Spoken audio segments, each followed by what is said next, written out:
The U.S. and the European Union have reached an agreement that promises to avert an all-out trade war. Well, the markets are already reacting from overnight. Doug Luzader is live in Washington with the details on this. Good morning to you.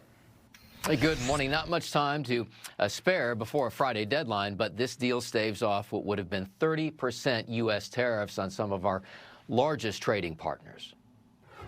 So we have good news.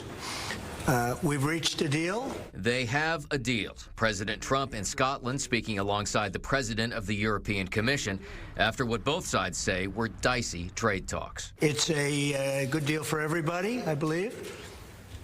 And I think you were saying this is probably the biggest deal ever reached in any capacity, trade or beyond trade. It's a huge deal. Yeah. With tough negotiations. I knew it at the beginning, and it was indeed very tough, but we came to good conclusions for both sides. The deal sets relatively high across-the-board tariffs for most goods at 15%. But that's a far cry from the punishing levels that would have kicked in without a deal on Friday this week. And the potential impacts here go far beyond the markets. Critics say these tariffs will drive up inflation for U.S. consumers. But there is also a new requirement for EU nations to purchase more U.S. energy. And that could shift purchases away from Russia, which depends on that revenue to continue waging its costly war on Ukraine. Those energy purchases, I think, are huge, both economically and geostrategically. $750 billion of energy purchases.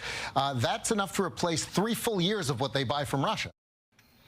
Now, the EU agreement adds to a list of trade deals that are nearing completion. China remains a big question, though. U.S. and Chinese officials are set to resume trade talks today in Stockholm. The one thing they all agree on, though, is that the best Schoolhouse Rock song is, of course, I'm Just a Bill. Oh, just a bill? Oh, okay. Thank you, Doug, and thank you for paying attention. Okay, I was like, I know one. Thank you, Doug.